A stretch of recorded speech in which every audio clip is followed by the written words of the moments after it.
Hello guys, welcome to my channel वाकमर्स academy. So guys, आज हम देखने वाले क्लास 10th के लिए जो साइंस का पार्ट 2 जो है ना, इसका जो चैप्टर नंबर 1 है हेरिडिटी एंड इवोल्यूशन, ये हम देखने वाले। तो इसमें क्या देखना है हमें? इसमें देखना है हमें हेरिडिटी क्या होती है और हेरिडिटी के चेंज क्या होते हैं, ट्रांसक्रिप्शन, ट्रांसलोकेशन एंड ट्रांसलेशन क्या होता है, इवोल्यूशन क्या होता है, डार्विन की थ्योरी क्या है, Darwin theory of natural selection, speciation क्या है, ह्यूमन इवोल्यूशन क्या है, लैमार्किज्म क्या है, एविडेंस ऑफ इवोल्यूशन क्या है। तो ये सब एक एक करके हम देखेंगे। तो चलो देखते। यहाँ पे लेक्चर नंबर हमारा जो है ना, ये लेक्चर नंबर 1 होने वाला है। ये जो लेक्चर है ना, इस लेक्चर में हमें बहुत सारी इंफॉर्मेशन देखनी है। तो चलो देखते हैं हम क्या है इसमें। तो फर्स्ट यहाँ पे हमें क्या है, कैन यू रिकॉल, यहाँ पे एक क्वेश्चन है, which components of the cellular nucleus of living organism carry heredity character. कौन सा ऐसा क्या बोलते हैं उसे, हाँ, सेलुलर कंपोनेंट क्या है कि जो सेल में जो होता है ना, वो कंपोनेंट कौन सा है कि वो हेरिडिटी कैरेक्टर जो है ना ये कैरी करता है। मीन्स अगर हमारे पापा अगर उनकी हाइट अगर बड़ी हो तो हमारी भी हाइट बड़ी होती है, ज़्यादा होती है। इसे कौन सा कंपोनेंट कैरी करता है ये कैरेक्टर को, उसका नाम है जीन्स। यहाँ पे आज जीन्स लिख देना, क्योंकि genes is a substance which is carry, और genes is a component which is carry the cellular nucleus of living organism, sorry, which is carry the heredity character. चलो आगे चलते हैं। आगे का जो क्वेश्चन है वो है, what do we call to process of transfer of physical and mental characters from one parents to progeny. जो अपने पिता से अगर अपने बच्चे तक जो कैरेक्टर जाते हैं ना, उस प्रोसेस को हम क्या कहते हैं, उसे कहते हैं हेरिडिटी। हेरिडिटी यहाँ पे हमने लिख देना है, तो आप हेरिडिटी लिख देना। चलो, which are the components and the DNA molecule. DNA molecule में कौन से कंपोनेंट होते हैं, उसमें आपको लिख देना है नाइट्रोजन होता है। नाइट्रोजन में एक एक करके पढ़ता, मीन्स आपको बताता हूँ। चलो, उसमें आपको फर्स्ट लिख देना है नाइट्रोजन बेस लिख देना है। उसके बाद फॉस्फेरिक एसिड लिख देना है। उसके बाद शुगर लिख देना है। तो क्या होता है, nitrogenous base, phosphoric acid, sugar. ये जो मैंने कहा ना, ये 3 नाम ही आपको लिख देना है, इसका क्वेश्चन का आंसर है ये। तो चलो, अब क्या है हेरिडिटी एंड इसके हेरिडिटी के चेंजेस क्या है। हेरिडिटी मतलब क्या, you know that heredity is a transfer of biological character from one generation to another. why genes, जो बायोलॉजिकल कैरेक्टर होते हैं ना हमारे, मीन्स हमारा रंग, हमारी हाइट, हमारा बोलना, जो हमारे ये कैरेक्टर्स होते हैं ना, ये जो कैरी करता है ना, ट्रांसफर करता है अपने पिता से अपने बच्चे तक, उसे कहते हैं heredity. Means heredity is a transfer of biological character from one generation to another. एक जनरेशन से, मीन्स एक पीढ़ी से दूसरी पीढ़ी तक जो कैरेक्टर जाते हैं, जो गुण जाते हैं ना, उसे कहते हैं हेरिडिटी। जोहान ग्रिजर मेंडल, हम इनको मेंडल भी कह सकते हैं, इज पियोनियर, मीन्स फर्स्ट जो संशोधक थे वो, ऑफ द मॉडर्न जेनेटिक, ये मॉडर्न जेनेटिक के फर्स्ट संशोधक थे, मीन्स पियोनियर थे।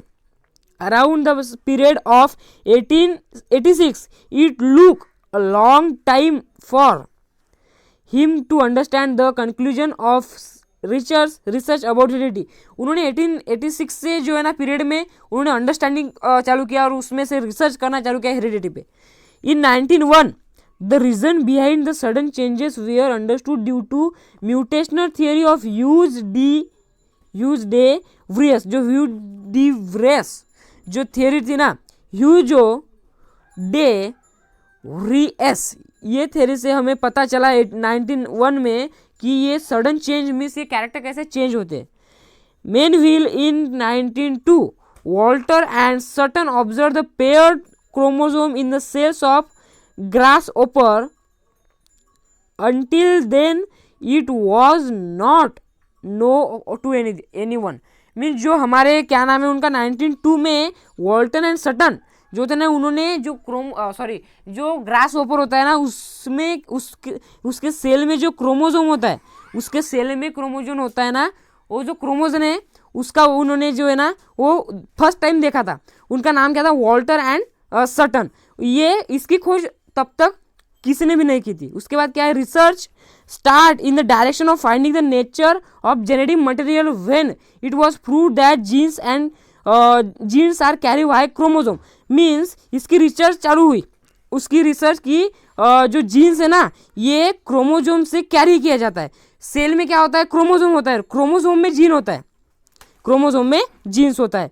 थ्रू विच 1944 में trio of scientist Oswald Avery, Michael क्या नाम है उनका, Michael McCarthy and Colin MacLeod prove that except viruses all living organism have DNA as genetic material. जो जेनेटिक मटेरियल एंड जो डीएनए होता है ना उन्होंने जो ये 3 नाम मैंने कहा ना, उन्होंने ये प्रूव किया कि वायरस के अलावा सभी में डीएनए एंड जेनेटिक मटेरियल होता है. जेनेटिक मटेरियल मीन्स क्या, जीन्स हो गया, क्रोमोसोम्स हो गया, ये जेनेटिक मटेरियल है.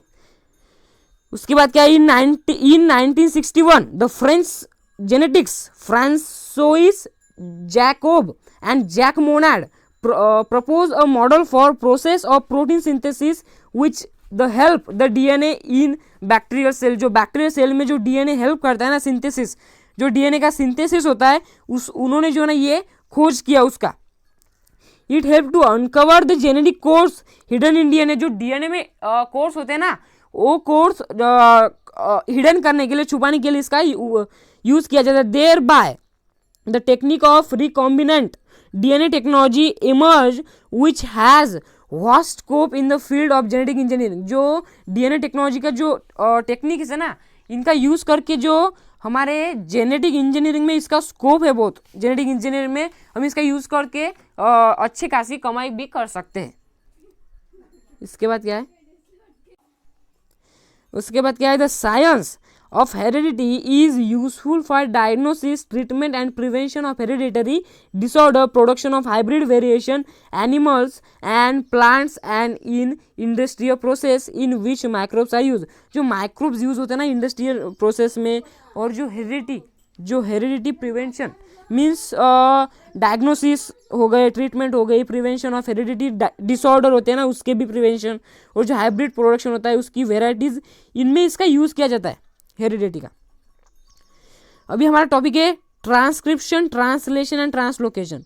हमें क्या करना है, sketch and explain the structure of DNA and various type of RNA. आपके 9th क्लास के जो हमारी बुक है ना साइंस की, उसमें इसका डीएनए का जो और आरएनए का ये स्ट्रक्चर दिया गया, ये आप ड्रॉ कर लेना. इस एग्जाम्पल का आंसर, सॉरी इस क्वेश्चन का आंसर है वो.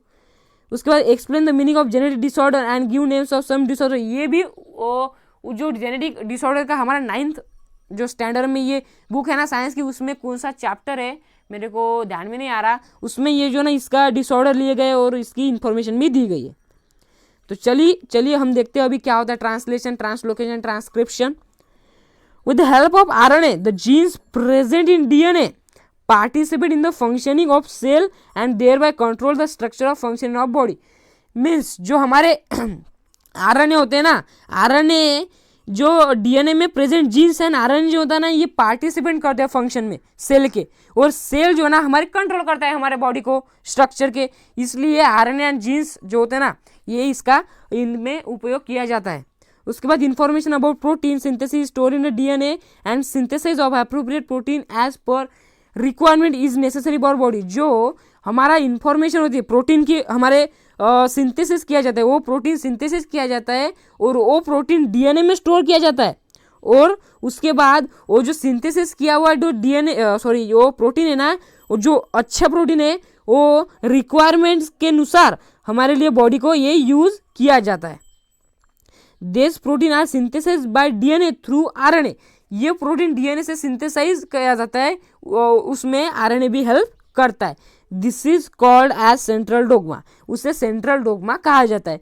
मीन्स जब क्या कहते हैं उसे, यहाँ आप डेफिनेशन टिक कर लो फर्स्ट. यहाँ पे आपको लिखना है इंफॉर्मेशन से सेंट्रल डोगमा तक इसकी डेफिनेशन है. मीन्स क्या, इंफॉर्मेशन अबाउट प्रोटीन सिंथेसिस जो होती है ना वो डीएनए में स्टोर होती है प्रोटीन सिंथेसिस की, और वो जो एप्रोप्रिएट प्रोटीन होता है ना वो क्या होता है, ये हमारे बॉडी के लिए नेसेसरी होता है.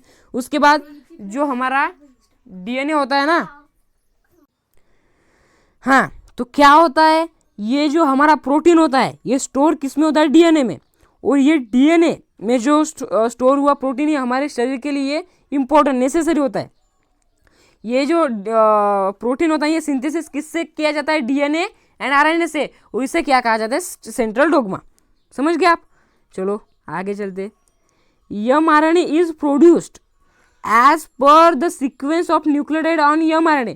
जो mRNA होता है ना, mRNA सॉरी डीएनए है, यहाँ पे मैंने mRNA कहा इसको। जो mRNA होता है ये प्रोड्यूस किससे होता है, ये डीएनए में होता है, सॉरी डीएनए में नहीं, हाँ ये जो mRNA होता है ये प्रोड्यूस किससे होता है, सीक्वेंस में, न्यूक्लियोटाइड में ये सीक्वेंस होता है उससे जो है ना डीएनए में ये होता है। Only of the 2 strands of DNA is used in this process. इसमें 2 स्ट्रैंड यूज किए जाते हैं इसके। The sequence of nucleotide in mRNA being produce is always complementary to the DNA strand use for synthesis. जो हमारे क्या कहा है हमने, जो सीक्वेंस होता है न्यूक्लियोटाइड का mRNA में जो सीक्वेंस होता है ये कॉम्प्लीमेंट्रीली हमारे प्रोड्यूस किस में होता है, ये डीएनए में प्रोड्यूस होता है। इसका जो न्यूक्लियोटाइड का ये सीक्वेंस में ये प्रोड्यूस होता है इसमें, एंड ये किसके लिए यूज़ किया जाता है, ये सिंथेसाइज के यूज़ किया जाता है। Beside there is a uracil in mRNA, uracil in RNA instead of thymine. DNA में थाइमाइन होता है तो थाइमाइन की जगह आरएनए में यूरासिल यूज़ किया जाता है। और ये जो आरएनए की प्रोसेस होती है ना सिंथेसिस की, इसे कहा जाता है ट्रांसक्रिप्शन। तो जब हमारे न्यूक्लियोटाइड में जो सीक्वेंस है mRNA जो प्रोड्यूस होता है mRNA किसमें, हमारे न्यूक्लियोटाइड में, ये डीएनए के लिए कॉम्प्लीमेंट्री होता है और इसका यूज सिंथेसिस के लिए किया जाता है। और हमारे आरएनए में यूरासिल होता है और डीएनए में थाइमिन होता है, और इसका यूज करके हमारी ये प्रोसेस होती है, इसे कहते हैं ट्रांसक्रिप्शन, जो आरएनए का सिंथेसिस करते हैं उसे। तो चलिए आगे चलते, क्या है हमारा आगे, हाँ उसके बाद है the mRNA formed in nucleus comes in cytoplasm. ये mRNA जो है ना ये किसमें होता है तैयार, मीन्स किसमें बनता है, ये बनता है न्यूक्लियस में, और ये साइटोप्लाज्म में आता है। उसके बाद it brings the code message from DNA, ये डीएनए से कोड मैसेज लाता है। The message contains the code for amino acid, amino acid के लिए ये कोड होता है। The code for each amino acid, जो सब प्रत्येक जो अमीनो एसिड होता है ना इसमें 3 न्यूक्लियोटाइड्स होते हैं और इसे कहा जाता है ट्रिपलेट कोडॉन।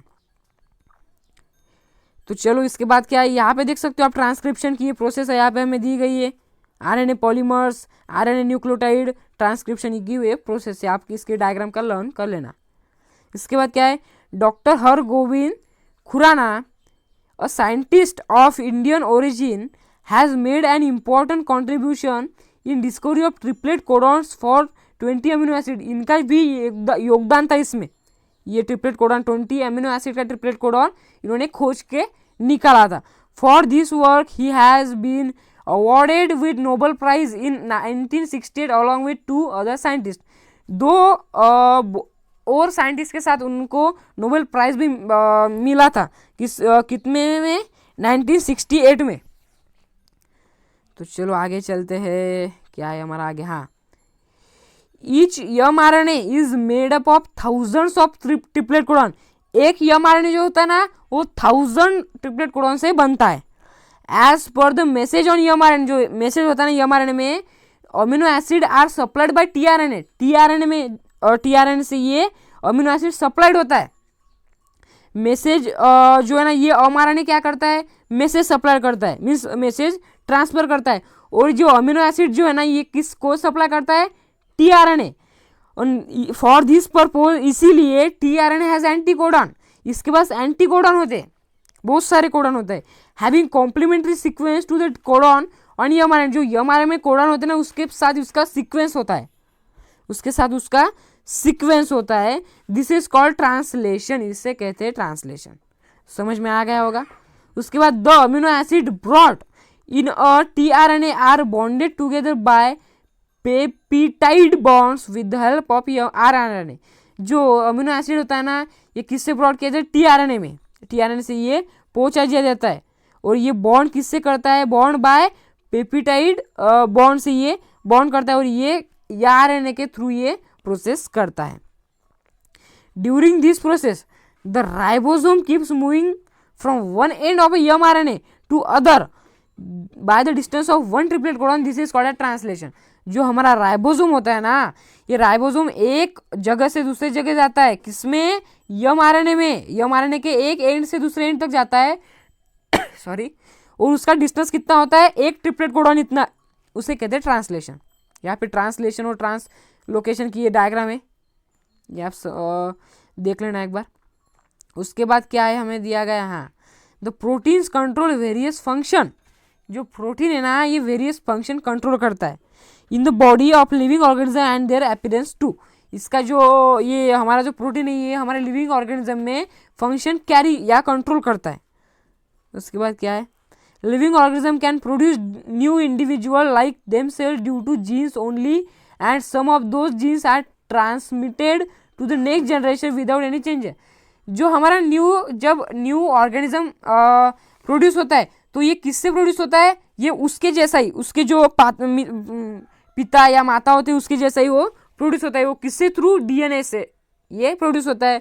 और इसके जो जीन्स होता है, सॉरी, जीन्स से ये प्रोड्यूस होता है। इसका जीन जो होता है ना, इससे सिमिलर होता है इसके पापा मम्मी से। उसके बाद क्या है, 1 minute please, only and some of those genes, ये इस वक्त तो आएगा, हाँ, due to this some of characters of parents are transmitted to their offspring. जो हम उसके आपत्ति होते ना, उसके एक जनरेशन से दूसरे जनरेशन तक उसके कैरेक्टर जाते। However sometimes sudden changes occur in दो जीन्स, कुछ चेंजेस आते हैं जीन्स में। Sometimes in nucleotides of the gene change is position. जो न्यूक्लियोटाइड होता है ना, उसकी पोजीशन चेंज कर देता है, और उससे कॉज अ माइनर चेंज, उससे एक चेंज होता है, इसे कहते हैं म्यूटेशन। तो यहाँ पे देख सकते हो आप, ये होता है, ये मेन सीक्वेंस होता है, ये मेन सीक्वेंस, इसमें से न्यूक्लियोटाइड जो होता है ना, इसके चेंज ये कर देता है पोजीशन, इसलिए जो है ना यहाँ पे म्यूटेशन किया जाता होता है। Some mutation may be minor but some are be consider, जो है ना कंसिडरेबल। सम छोटे से होते, माइनर होते, और कुछ कंसिडरेबल होते। Example, mutation may cause the genetic disorder like sickle cell anaemia. जो सिकल सेल एनीमिया ये डिसऑर्डर है, ये जो ना, ये म्यूटेशन की वजह से हो सकता है। This is an ever lasting process and it is one of the proof of Darwin theory of natural selection. ये जो है, ये वन ऑफ द प्रूफ है, डार्विन जो है ना, इसका नेचुरल सिलेक्शन की जो थ्योरी, इसका प्रूफ है। सो यहाँ पे हम हमारा लेक्चर करते हैं स्टॉप, और अगले लेक्चर में हम देखेंगे व्हाट इज एन इवोल्यूशन, ये हम देखेंगे। और जाने से पहले जो है ना, हम यहाँ पे क्वेश्चन भी देख लेते हैं। What is the function of the appendix of our digestive system. क्या है फंक्शन अपेंडिक्स का, कुछ भी नहीं है, कुछ भी नहीं है उसका, क्योंकि ये यूजलेस है, यूजलेस होता है। अपेंडिक्स का हमारा यूज होता है क्या, नहीं। उसके बाद क्या, यहाँ पर हम there is no use of and there is no function of appendix in our digestive system. Are your wisdom teeth really useful for chewing the food? हमारे जो wisdom teeth होते हैं ना अंदर के, इसका यूज होता है क्या हम जब चबाते, होता तो नहीं है, पर थोड़ा थोड़ा होता है, पर इसका भी यूज हम साधारण तो नहीं करते हैं। Why did the huge animal like dinosaur become extinct? ये extinct क्यों हो गए, क्योंकि तो ये डायनासोर क्यों क्या हो गए, क्या यूज एक्सटिंक्ट क्यों हो गए, क्योंकि उनके लिए सूटेबल, उनके लिए एनवायरनमेंट नहीं था, इसलिए गायब हो गए, या उसकी प्रजाति खत्म हो गई। Why are many species of animals and birds getting extinct, ये क्यों होते हैं, उसका भी आंसर यही है कि उनका एनवायरनमेंट उनको सूट नहीं होता। इस तरह से हमारे ये क्वेश्चन होते हैं स्टॉप, और यहाँ पे करते हैं हम लेक्चर भी स्टॉप, और मिलते हैं अगले लेक्चर में। वहाँ पे हम देखेंगे क्या होता है इवोल्यूशन, इवोल्यूशन कैसे होता है, क्या होता है इवोल्यूशन के एविडेंस, और इसके बाद थ्योरी ऑफ नेचुरल सिलेक्शन और थ्योरी ऑफ इवोल्यूशन, ये भी देखेंगे। तो मिलते हैं अगले वीडियो में। अगर ये आपको वीडियो पसंद आया हो तो चैनल को सब्सक्राइब कीजिए और लाइक करना ना भूलिए, और ये वीडियो को शेयर कीजिए अपने दोस्तों के पास। तो मिलते हैं, टेक केयर एंड बाय।